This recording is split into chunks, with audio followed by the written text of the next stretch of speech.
لأمري واحلل عقدة من لساني يفقهوا قولي. وقال النبي صلى الله عليه وسلم فإن أصدق الحديث كتاب الله وخير الهدي محمد صلى الله عليه وسلم وشر الأمور محدثاتها وكل محدثة بدعة وكل بدعة ضلالة وكل ضلالة في النار أو كما قال النبي صلى الله عليه وسلم. أما بعد.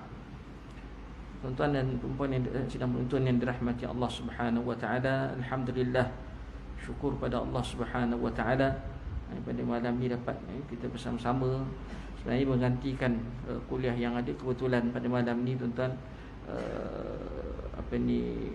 saya free, dan insya-Allah mudah-mudahan kita ambil sikitlah faedah antara maghrib dengan isyak ini. Satu ayat Al-Quran yang saya ingin kongsikan dengan tuan-tuan, ayat ke-71 hingga 70, ayat 71, 72 dan 73. Setakat itulah 71 sampai ayat 73. Berkaitan dengan keadaan kita besok di selepas ataupun ketika hari hisab Allah Subhanahu wa taala. Selepas hari hisab, maka kita akan menuju ke bagaimana perjalanan kita ke syurga Allah Subhanahu wa taala. Kupasan sedikit tentang tiga ayat yang saya sebutkan tadi, iaitu dalam surah Az-Zumar ayat 71, 72 dan 73. Sama-sama kita dengarkan tentang Allah ayat ini dan kita lihat terjemahannya dan tafsirannya insya-Allah. A'udzu billahi minasy syaithanir rajim. Bismillahirrahmanirrahim. Wasiqal ladzina kafaru ila jahannam zumara hatta idza ja'uha wa futihat abwabuha وقال لهم خزنتها ألم يأتكم رسل منكم يتلون عليكم آيات ربكم وينذرونكم لقاء يومكم هذا قالوا بلى ولكن حقت كلمة العذاب على الكافرين قيل ادخلوا أبواب جهنم خالدين فيها فبئس مثوى المتكبرين وسيق الذين اتقوا ربهم إلى الجنة زمرا حتى إذا جاءوها وفتحت أبوابها وقال لهم خزنتها سلام عليكم طبتم فادخلوها خالدين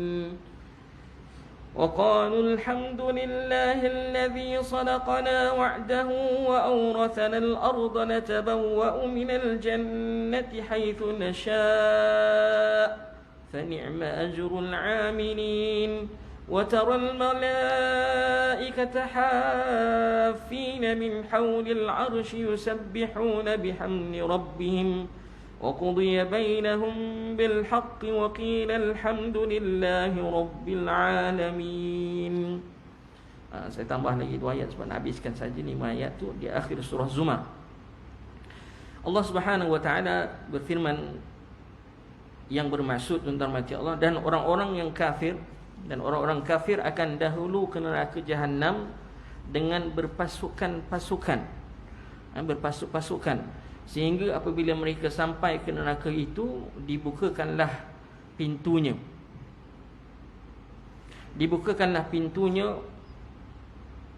dan berkatalah penjaga-penjaga kepada mereka, bukankah telah datang kepada kamu Rasul dari kalangan kamu sendiri yang membacakan kepada kamu ayat-ayat Tuhan kamu dan memperingatkan kepada kamu akan pertemuan hari kamu ini?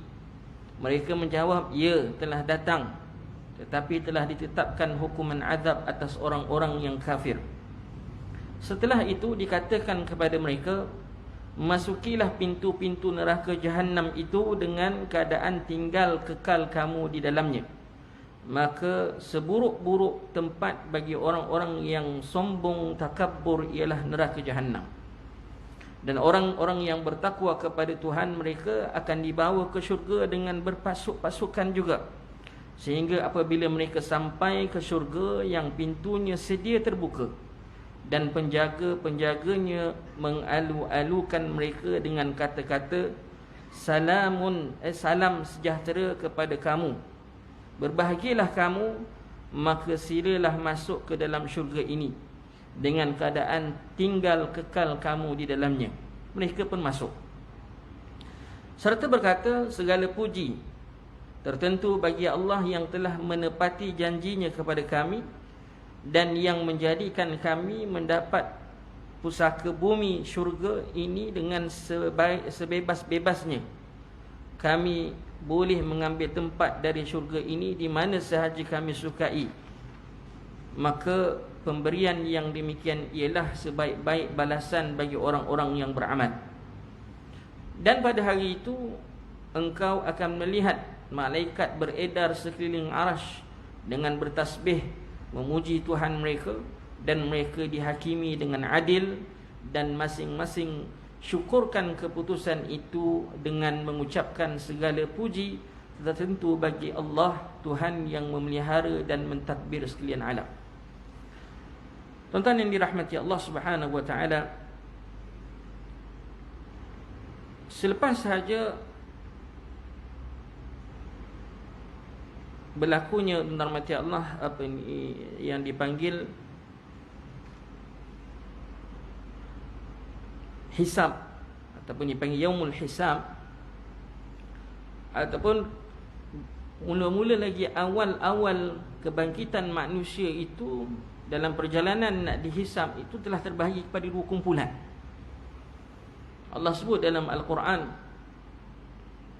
wa nufikha fis suri fa idahum minal ajdathi ila rabbihim yansilun qalu ya waylana man ba'athana min marqadina hadha qalu dalam surah Yasin tu, wa nufikha fis suri fa idahum minal ajdathi ila rabbihim yansilun qalu ya waylana man ba'athana min marqadina hadha ma wa'ada ar-rahman wa sadaqal mursalun. Bangkit-bangkit je, wa nufikha apabila ditiupkan sangkakala yang kedua. Kita tahu semua bahawa tiupan dalam hadis Nabi SAW, Nabi sebut ma bainan nafkhataini 40 sanah. Dalam hadis sahih Nabi kata di antara dua tiupan sangkakala itu tempohnya 40 tahun. Nak bagi sangkakala yang kedua tu, lepas dari sangkakala yang pertama semua mati, maka tiupan sangkakala yang kedua semua manusia hidup balik. Wa nufikha fis sur, dan ditiupkan sangkakala yang kedua itu dengan sur, alat. Sur maknanya satu alat yang disebut dalam hadis Nabi SAW, luasnya sur itu tempat corong keluar angin, suara tu sebagainya, tempat corong tu di antara langit dengan bumi. Besar nyatakan. Sur itu kalau terjemahan bahasanya tuan-tuan ialah merujuk kepada orang dulu kalau dia nak buat announcement, dia nak buat raja-raja dulu, istana-istana dulu kan dia pakai yang tanduk tu kan. Itu dia panggil sur, bukan trompet ke apa ke, tidak. Dipanggil sur tu alat tu yang apa dipanggil apa, tanduk gading gading gajah apa, yang apa nama dia panggil, yang dulu-dulu buat announcement tu, gajah punya kan. Apa dia? Tanduk kerbau. Tanduk kerbau ke apa, tapi memang besar. Memang kita kata sur itu yang dipanggil sur. Maknanya dia tiup. Dia tiup lalu mengeluarkan bunyi. Maka nama Allah Subhanahu wa taala itu sur dalam bahasa Arab. Dan tetapi sur yang ditiup oleh para malaikat sangat besar. Di antara langit dengan bumi besarnya. Disebut dalam hadis begitu. Wa nufikha fis suri, maka tiupan sangkakala yang kedua ini berupa roh, ataupun kita katakan roh akan keluar daripada tiupan itu, dan roh tadi akan masuk ke dalam jasad-jasad yang telah sedia kembali seperti mana asal. Maknanya manusia tadi bila dibangkitkan oleh Allah Subhanahu wa taala, Sebelum dalam jasad manusia ni ada satu bahan dalam badan manusia yang tidak akan hancur. Disebut dalam hadis Nabi SAW, dipanggil ajbuz dhanab. Dia dekat tongking belakang, dia ada satu biji. Dia tak akan hancur. Macam chip. Istilahnya kalau kita robot tu ataupun ni binatang robot ke, dia ada chip. Kalau chip tu hancur, habislah. Tapi manusia ni, chip dia ni tak akan hancur. Semua maklumat akan ada kat situ.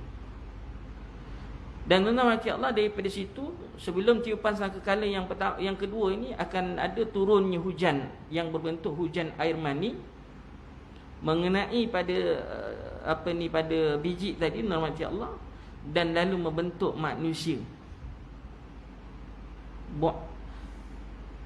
Yub'asun nasu yawmal qiyamah, dan hadis yub'asun nasu yawmal qiyamah hufatan urata ghurla. Dibangkitkan manusia pada akhir zaman makna di hari kiamat besok, ataupun yaumul hisab, yaumul mahsyar besok, hari mahsyar, dalam keadaan telanjang, berkaki ayam dan tidak berkhatan. Macam mana lahir? Kita lahir, tuan-tuan macam Allah, tak ada telanjang, tak ada pakaian. Tapi cuma masa lahir tu kecil. Esok dekat padang mahsyar besok, kita dibangkitkan macam Allah, besar. Badannya besar. Semua sama, sebaya belaka. Kata Aisyah radhiyallahu anha, "Ya Rasulullah, bila dah telanjang tu, lelaki tak ada nak tengok perempuan ke? Perempuan dah tak ada nak tengok lelaki ke?"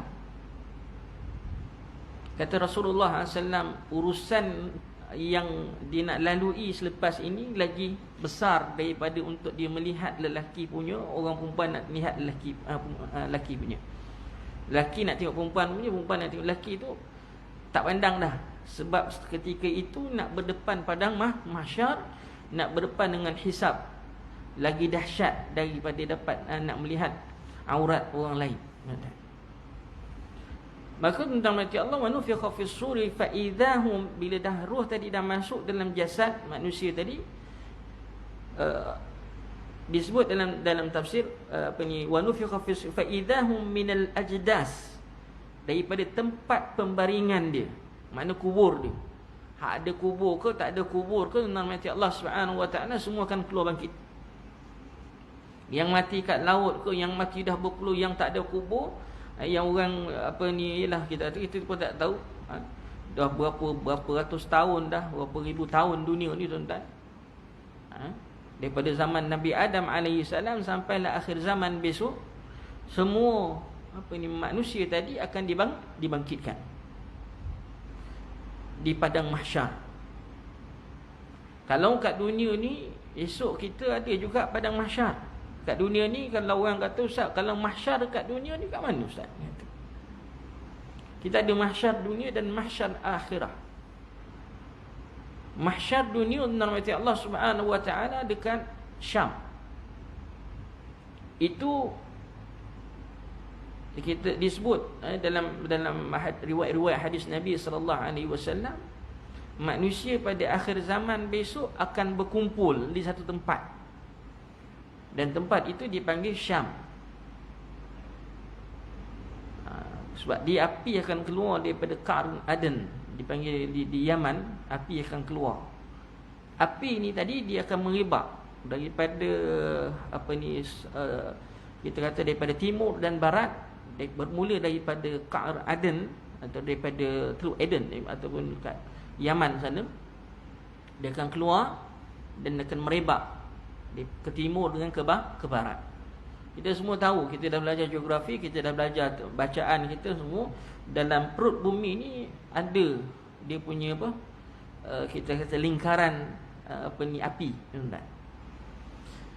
Jadi api yang keluar ni tadi tahsyurun nas, menyebabkan manusia akan berkumpul. Dia kata tahsyurun nas, akan menyebabkan manusia ni berkumpul satu tempat di satu kawasan dipanggil Syam, katakan.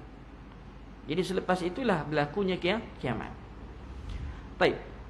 Adapun di mahsyar akhirat, kita berada di bumi yang lain daripada bumi yang kita ada sekarang. Wallahu a'lam.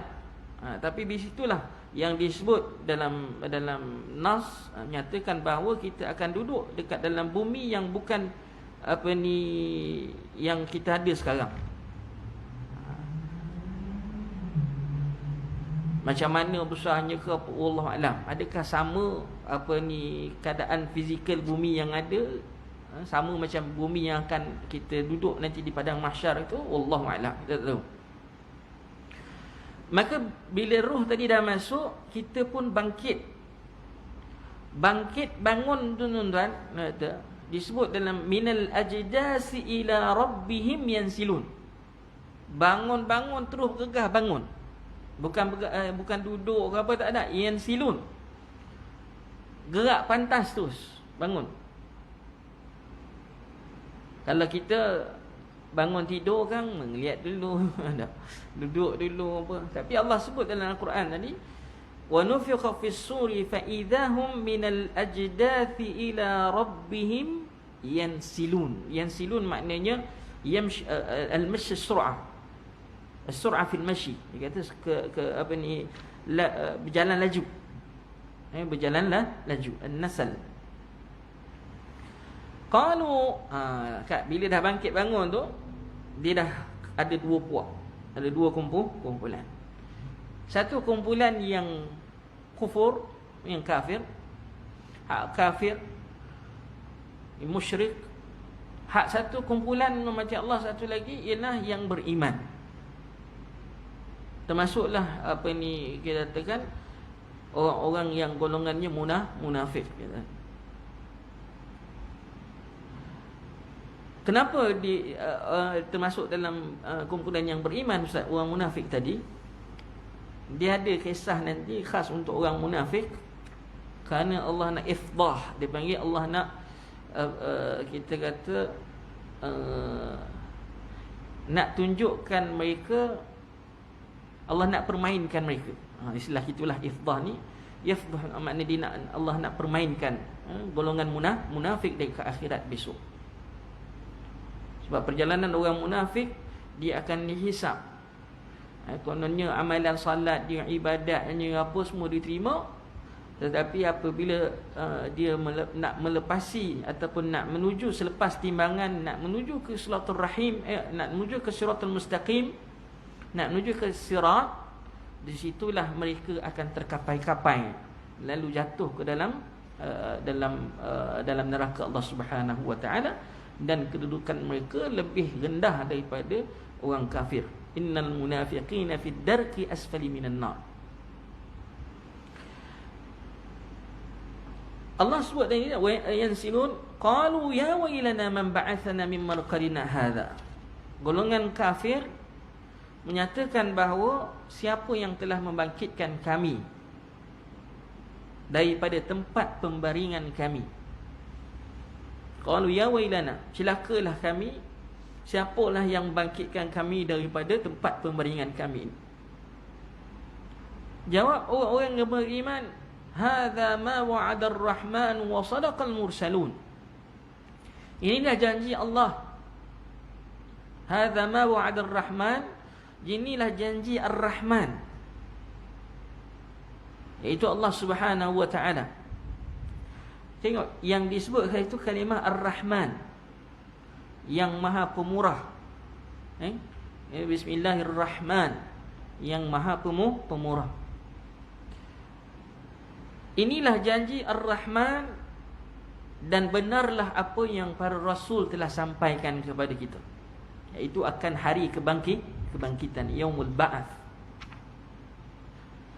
Selepas itu nama Allah berlakulah apa yang berlaku.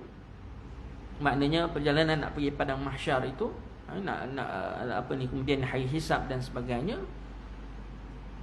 Saya nak ceritakan berdasarkan ayat surah Zumar ni selepas itu. Selepas apa kita kata dah dihisab oleh Allah Subhanahu wa taala, maka ayat ini, wasiqal ladzina kafaru ila jahannam zumara, ila jahannam zumara. Wasiqal ladzi, dan orang-orang kafir akan dahulu ke neraka Jahannam dengan berpasuk-pasukan.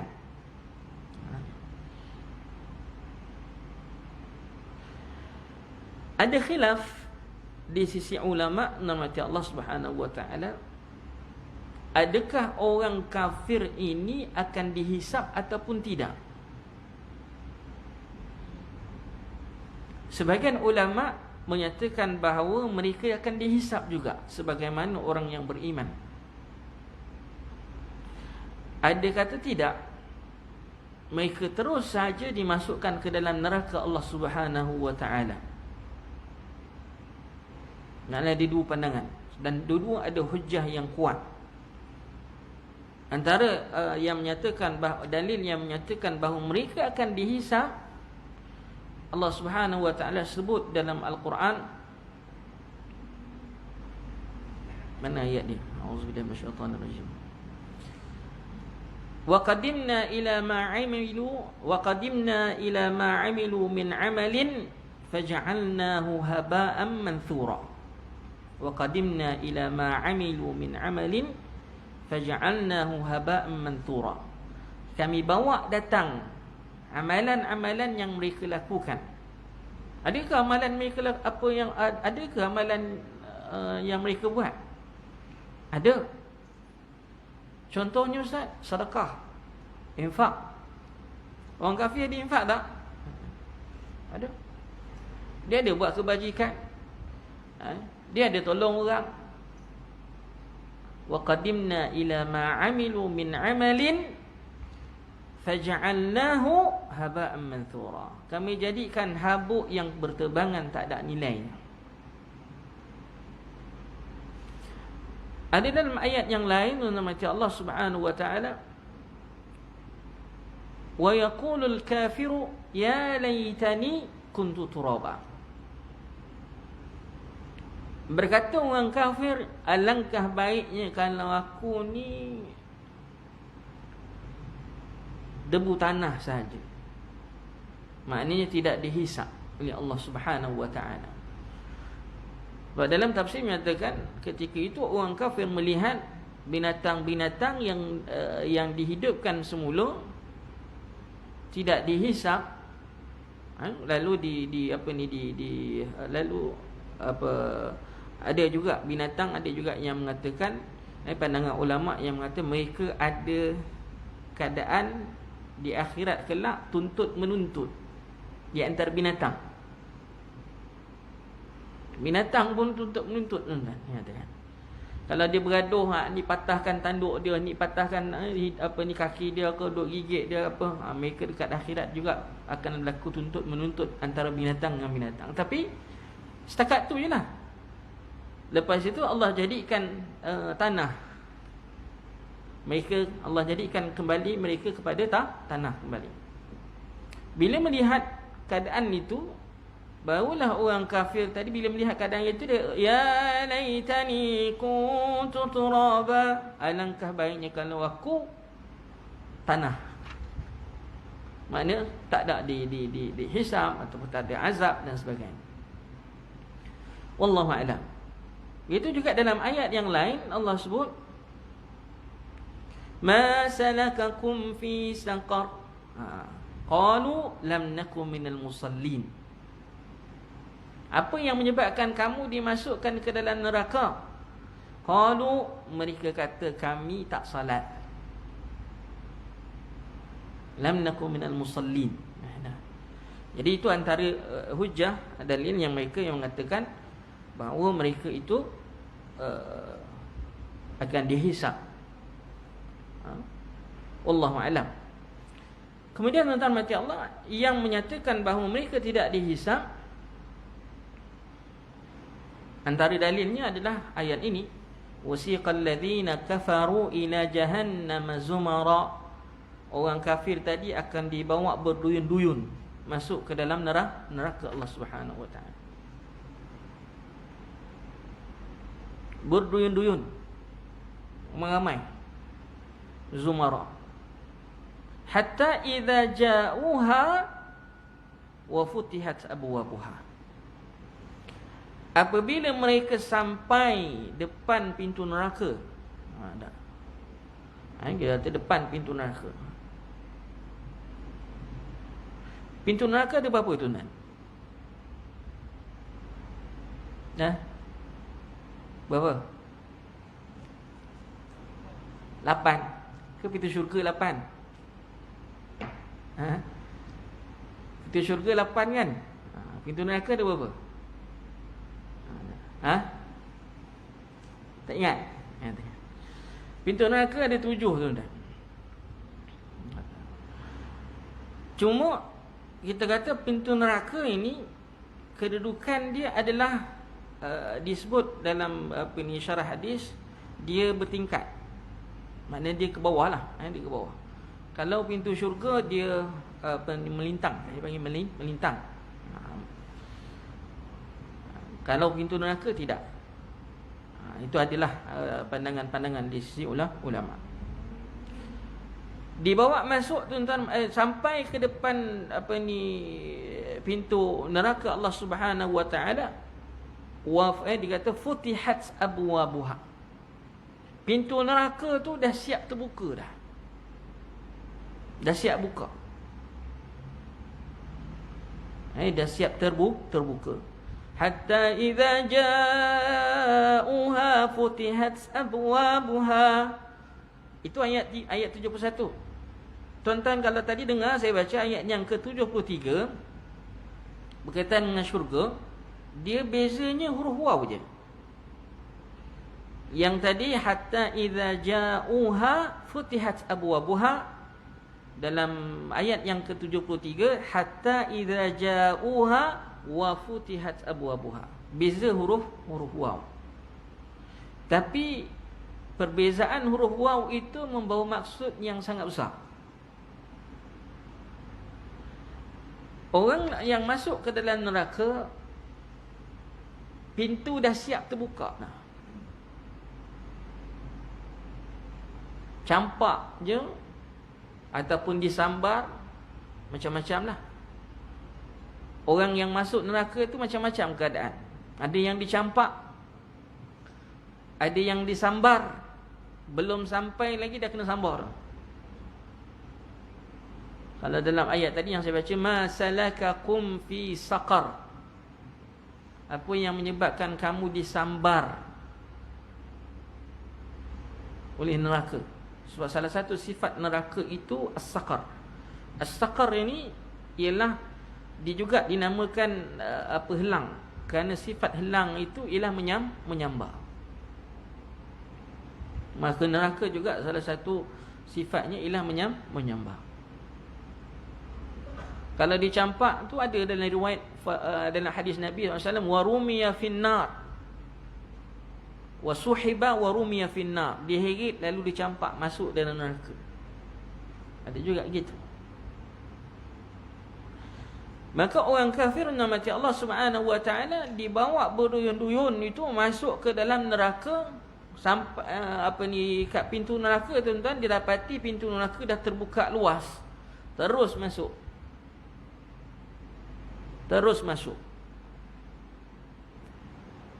Orang kafir, ini orang kafir. Wa qala lahum khazanatuha alam ya'tikum rusulun minkum yatluna 'alaykum ayati rabbikum. Dan berkata kepada mereka penjaga-penjaga neraka. Ada khazanatuha. Penjaga-penjaga neraka ni, kita yang kita tahu, kita belajar daripada sekolah rendah dulu soal agama, malaikat, nama malaikat penjaga neraka siapa? Apa namanya? Malik. Ada. Itu yang menjaga pintu. Kalau malaikat yang menjaga syurga, Ridwan, katakan. Satu je ke malaikat? Bukan satu je tuan-tuan. Ada lagi malaikat yang lain, khazanatuha. Kan banyak tu, plural. Dalam ayat yang lain Allah sebut alaiha 19, ada 19. Atas neraka itu ada 19 malaikat. Dalam hadis Nabi sallallahu alaihi wasallam, jasad ataupun badan orang kafir ini yang dimasukkan ke dalam neraka Allah Subhanahu wa taala sangat besar. Allah gandakan badannya berlipat-lipat kali ganda besar. Disebut dalam hadis riwayat Abu Daud dan sebagainya, di antara bahu kanan dengan bahu kiri orang kafir yang duduk dalam neraka itu masirat salasati ayyam liraqibil musri', disebut situ. Perjalanan 3 hari bagi orang yang menaiki kenderaan dengan laju. Besar mana tu tuan-tuan? Bahu kiri, bahu kanan. Perjalanan 3 hari bagi orang yang menaiki kenderaan dengan laju. Liraqibil musri'. Tempat duduknya sahaja, tempat duduk, kalau dia duduk dalam hati Allah di antara Mekah dengan Madinah. Kalau Mekah dengan Madinah tu berapa ratus kilometer, tuan-tuan. Ini giant ke apa Ustaz dia kata? Wallahu a'lam. Kita pun tak boleh nak bayang macam mana. Tapi besar-besar mereka pun bukanlah kata mereka boleh keluar daripada neraka tu. Tak boleh. Neraka pun sangat besar, sampai perlu dibawa oleh, kita kata 70,000 darab dengan 70,000 malaikat.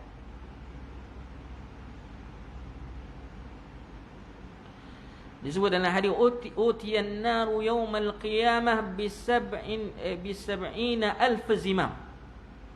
Dibawa datang neraka itu pada hari ditarik. Ditariknya malaikat, ditariknya kita kata neraka itu ditarik dengan 70,000 alat penarik. Zimam. Dan likulli zimamin 70,000 malak. Setiap alat penarik itu ditarik oleh 70,000 malaikat. Betapa besarnya neraka Allah Subhanahu wa taala. Belum lagi dalamnya. Kata dalam satu hadis Nabi SAW dengan para sahabat duduk sama dalam satu majlis, tiba-tiba dengar bunyi satu benda jatuh. Satu benda jatuh. Kata Nabi SAW, atadruna ma dak? Kamu tahu tak apa benda bunyi tu jatuh tu? Qalu Allahu wa rasuluhu a'lam. Kata sahabat, Allah dan Rasulnya yang tahu. Allah dan Rasulnya yang tahu.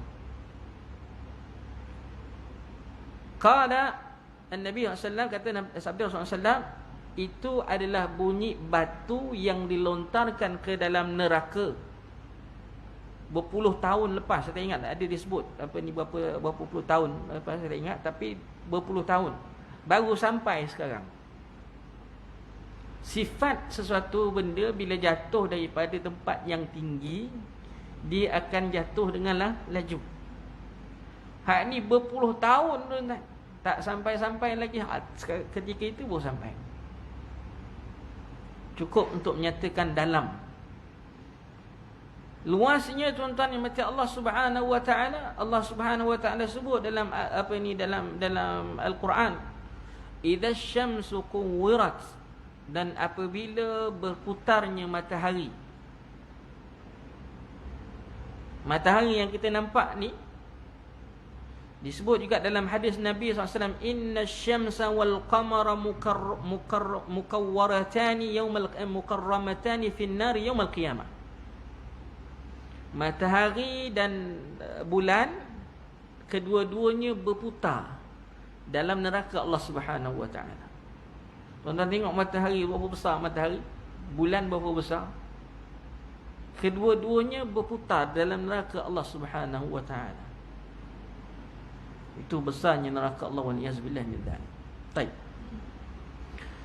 Wa qala lahum khazanatuha alam ya'tikum rusulun minkum yatluna 'alaykum ayati rabbikum wa yunzirunakum liqa'a yawmikum hadha.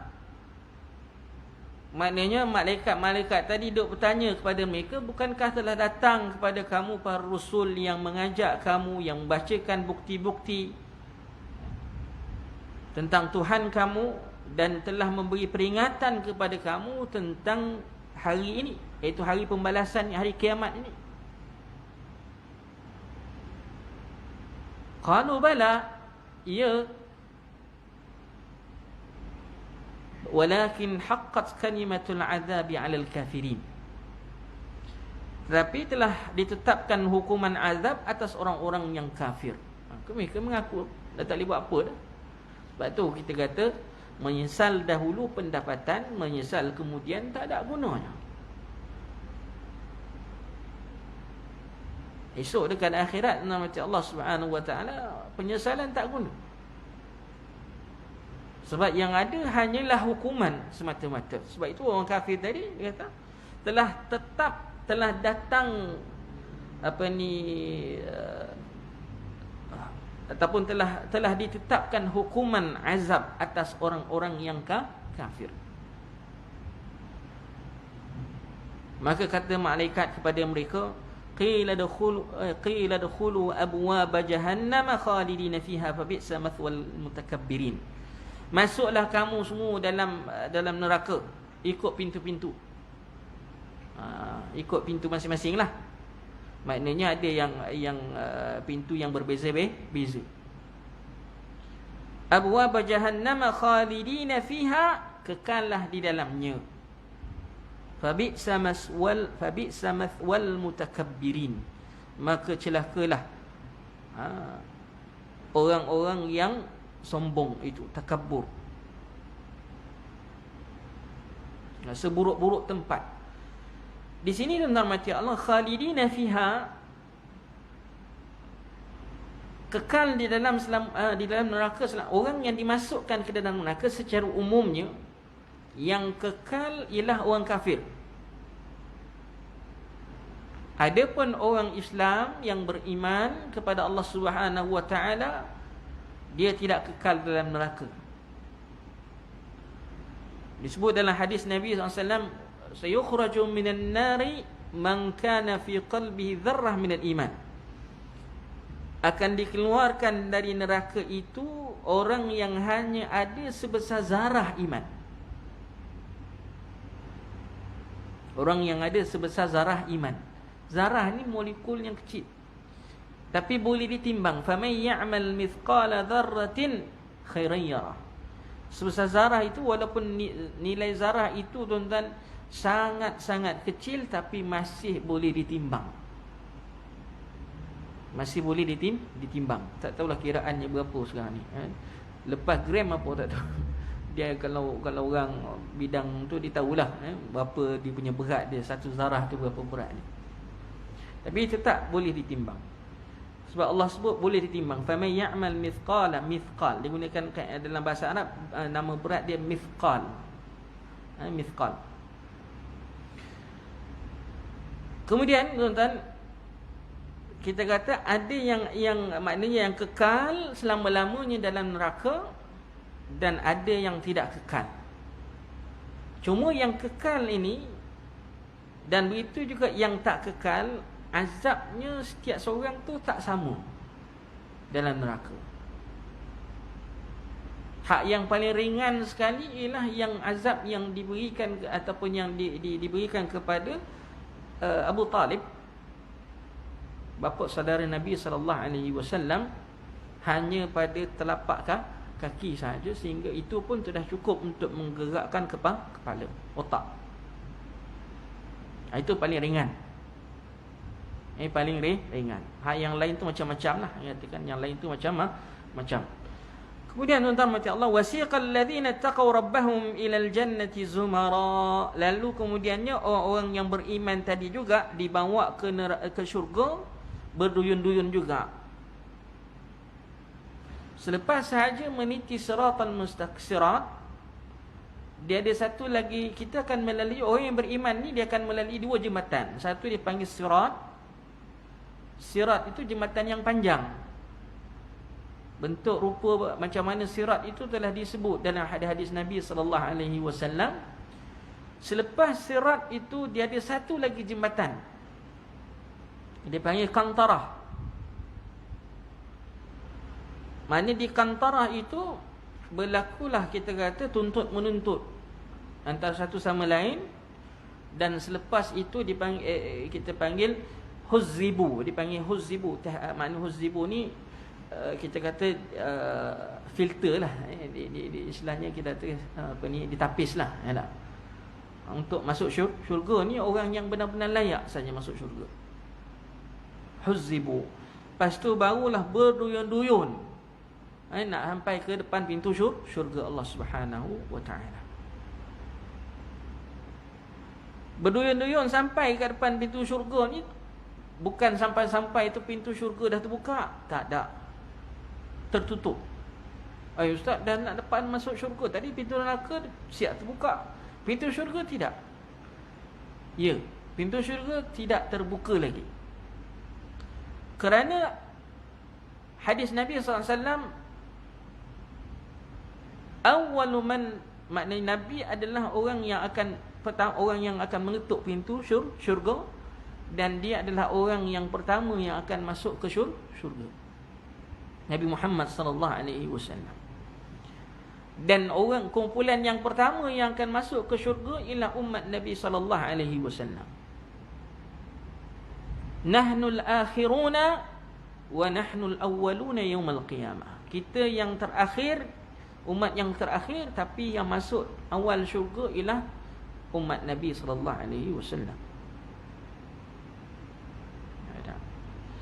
Kemudian tuan-tuan yang dirahmati Allah, kita katakan dah orang yang pertama di kalangan umat Nabi SAW yang masuk ke syurga bersama-sama dengan Nabi SAW ialah Abu Bakar As-Siddiq.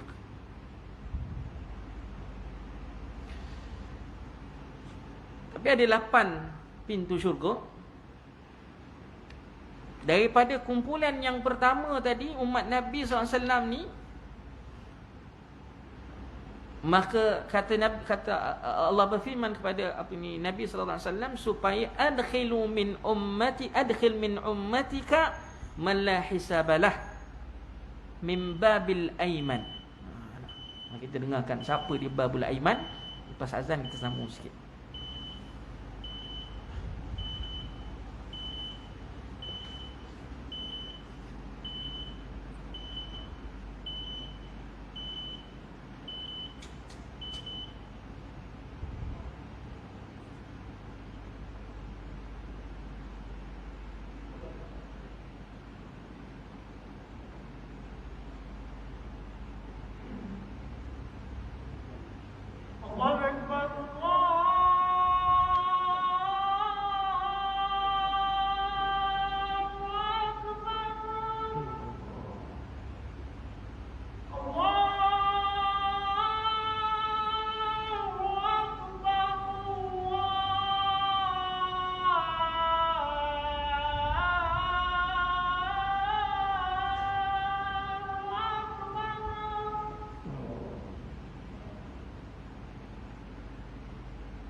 طيب. وسيق الذين اتقوا ربهم إلى جنة الزمراء حتى إذا جاءوها وفتحت أبوابها وقال لهم خزنتها والسلام عليكم. طيب. Jadi saya sebut dalam hati Allah Subhanahu wa taala, Nabi diperintahkan supaya memasukkan satu kumpulan daripada umat Nabi sallallahu alaihi wasallam mendahului orang lain. Mereka akan dimasukkan dahulu daripada pintu yang dipanggil Babul Aiman. Bab Al-Aiman. Nama pintu tu Babul Aiman. Hanya orang yang kita kata man la hisabalah, orang itu tidak dihisap. Maknanya dia tak dihisap, terus depan syurga. Subhanallah, ya Tuhan. Dan jumlah bilangannya tuan-tuan telah disebut dalam hadis Nabi sallallahu alaihi wasallam. Dan salah seorang sahabat Nabi sallallahu alaihi wasallam juga telah disebut namanya. Orang yang akan masuk ke syurga tanpa hisab. Dan ada ciri-cirinya disebut dalam hadis Nabi. Kalau nak bincang tu panjang lagi lah, katakan kita ambil masuk. Kemudian barulah golongan muhajirin, kemudian ansar dan seterusnya. Masuk, kita ada 8 pintu syurga. Ke-8 pintu ni semuanya akan dimasuki, akan dipanggil. Orang yang akan masuk pintu bab, dia ada nama-nama pintu ni, bab siyam, bab siyam, bab salah, bab sadaqah dan sebagainya. Ada beberapa nama disebut, dan seperti mana disebut dalam hadis-hadis Nabi SAW. Maka ada tak orang yang akan dipanggil ke 8 pintu? Ada. Yang akan dipanggil ke 8 pintu antaranya ialah Abu Bakar Siddiq radhiyallahu anhu. Maknanya dia telah melakukan semua amalan.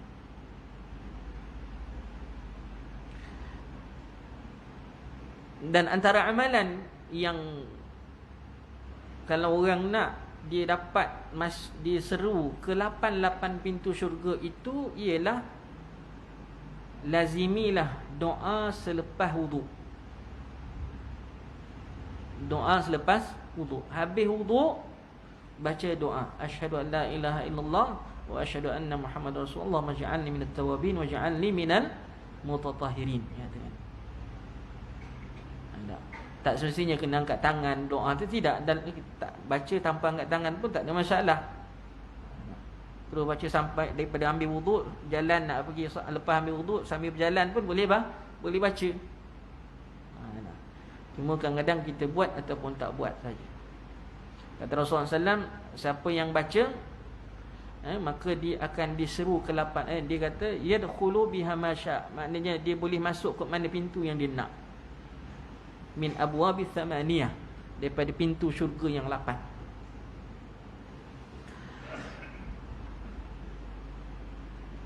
Wa qala lahum khazanatuha, berkatalah penjaga syurga tadi, salamun alaikum tibtum fadkhuluha khalidin. Salam sejahtera kepada kamu. Di sini tuan-tuan mati Allah, tengok lafaz salamun alaikum. Kita kenapa tak assalamu alaikum? Kenapa salamun alaikum? Wallahu alam. Adalah di segi kita kata dari segi bahasanya, kupasan dari segi bahasanya. Tapi saya teringat dalam bacaan saya ada sebagian ulama mengatakan bahawa salamun alaikum itu diberikan kepada orang yang dah mati, tetapi assalamu alaikum diberikan kepada orang yang hidup. Itu ada pandangan. Maka tuan-tuan mati Allah, lafaz salam itu hendaklah disempurnakan. Tidak boleh meletak kalimah salam sahaja. Sebab salam saja maknanya sejahtera. Apa sejahtera apa? Selamat. Beri lafaz itu, lafaz salam itu perlu dibuat dengan lafaz yang sempurna, iaitu Assalamualaikum, untuk dapatkan pahala. Fafshus salam bainakum, sampaikan salam di kalangan kamu. Bukan maknanya tulis salam saja. Sebut betul-betul Assalamualaikum. Lafaz yang syar'i itu ialah Assalamualaikum. Seorang sahabat masuk, Assalamualaikum lakal asyarah. Kata Rasulullah SAW, bagi kamu 10 darajat. Seorang lagi masuk, Assalamualaikum warahmatullahi lakal 20, bagi kamu 20 pahala.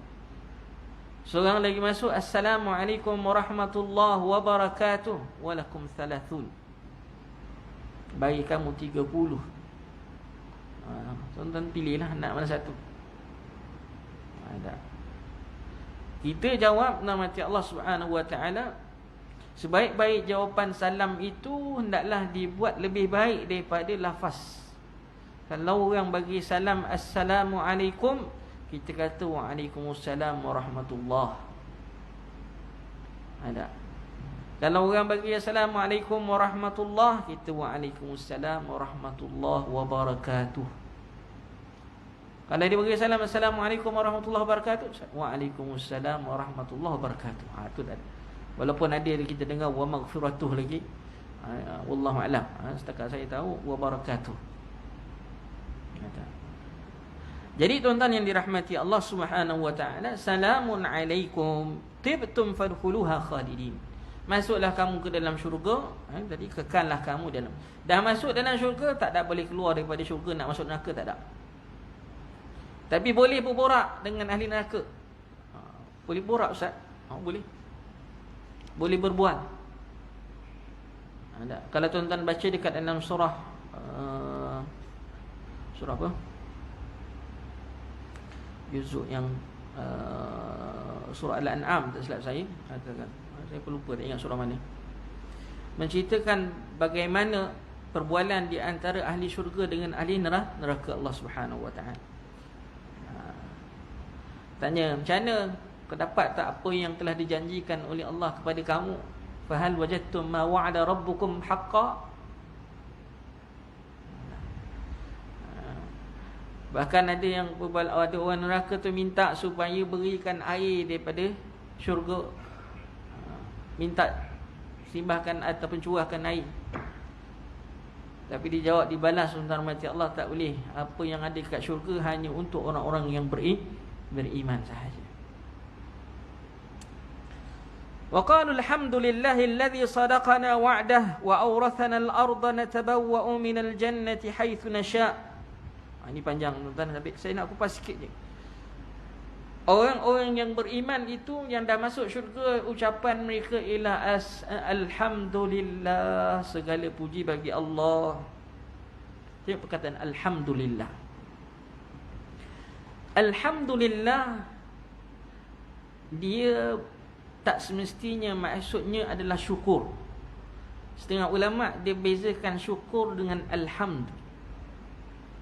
Ataupun di segi bahasanya memang alhamdu dan syukur berbeza, ada perbezaan, ada persamaan.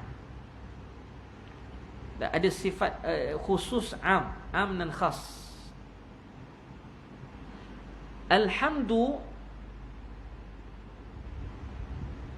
ialah kita kata dengan lidah tersebut alhamdulillah. Asyukru dengan lidah, dengan hati dan dengan anggota. Alhamdu bukan hanya setakat nikmat sahaja, tetapi yang bukan nikmat juga kita memuji Allah Subhanahu wa taala. Tetapi asyukur hanya pada nikmat Allah Subhanahu wa taala. Makanya kita kata alhamdu ada am dan khas, ada umum dan khusus. Begitu juga asyukur tadi ada khusus, ada umumnya. Sebab itu saya pernah sebutkan sebelum ini, musibah kalau tertimpa ke atas kita, antara perkara yang bagus untuk kita ucapkan ialah alhamdulillah. Bukan makna alhamdulillah kat situ kita bersyukur, sebab orang melihat bahawa sebut je alhamdulillah, musibah pun bersyukur juga. Sebenarnya alhamdulillah itu bukan semata kita kata atas nikmat, tetapi atas apa sahaja yang lain selain daripada nikmat. Dia lebih sifatnya umum. Cuma dia khususkan alhamdulillah dengan lidah. Kita sebut alhamdulillah. Ini yang sebut waqalul hamdulillah. Sekali puji bagi Allah Subhanahu wa taala. Wallahu a'lam. Jadi tuan-tuan yang dirahmati Allah Subhanahu wa taala, sedikit perkongsian kita pada malam ni sekadar mengganti masa yang mengganti penceramah yang patutnya malam ni tak dapat hadir. Maka tuan-tuan mati Allah, moga-moga kita dapat diberikan ganjaran oleh Allah Subhanahu wa taala dan kita dapat faedah daripada apa yang saya kongsikan. Sama-sama kita dapat merenung, muhasabah diri kita ni tuan-tuan mati Allah. Tak lama dah. Bukan masa yang bukan sekejap. Kita kata kita ni dah semua ni berada pada akhir zaman ni tak? Kita pada akhir zaman ni katanya. Walau bagaimana sekalipun rahmat Allah Subhanahu wa taala, bukanlah maknanya sentiasa kita akan berfikiran untuk nak macam tu ustaz kena fokus ibadat je 24 jam lah. Tidak. Tidak. Wala tansa nasibaka minad dunya. Jangan kamu lupakan nasib kamu dekat dunia. Jangan kata ustaz kalau macam ni saya berhenti kerja nak duduk dalam masjid je. Tak boleh. Kalau orang tu memang betul dah pencin, tak apa. Kalau orang tu memang macam kita kata dah, kita duit dah terlampau banyak dah, bilion katakan duit dalam bank, maka tak apa. Dia nak duduk masjid 24 jam. Tapi kalau tuan-tuan nak duduk kat masjid 24 jam dengan harapan orang akan bantu tuan-tuan untuk kepada tuan-tuan, itu satu perkara yang salah. Tak apa nanti ada orang bagi makan apa semua, salah. I'malu fa inna kullu syai'in muyassar. Jadikan pekerjaan kita yang kita nak ambil kat dunia itu juga untuk tujuan akhirat. Kerana Allah Subhanahu wa taala, maka di situ juga kita akan boleh pahala. Kita cari rezeki kerana Allah suruh kita cari rezeki yang halal. Kita cari rezeki untuk kita bagi nafkah, kerana bagi nafkah kepada anak-anak itu ataupun isteri adalah satu perkara yang dianggap wajib. Maka kita pergi normal Allah keluar daripada rumah pagi balik petang tuan-tuan, semuanya itu boleh jadi ibadah walaupun kita tidak kita kata kita tidak dapat Allah Alam dah kalau gerak pagi bekerja apa semua tu mungkin tak dan nak baca Quran, tak dan nak sembahyang berjemaah, tapi sembahyang juga katakan. Moga-moga tuan-tuan mati Allah Subhanahu wa taala, kita kata tetap kita masih lagi boleh dapat pahala. Pahala. Wallahu a'lam. Jadi setakat itu saja yang sempat saya kongsikan dengan tuan-tuan. Kita akhiri dengan bacaan tasbih kafarah. Subhanakallahumma bihamdika asyhadu an la ilaha illa anta wa astaghfiruka wa atubu ilaik. Assalamualaikum warahmatullahi wabarakatuh.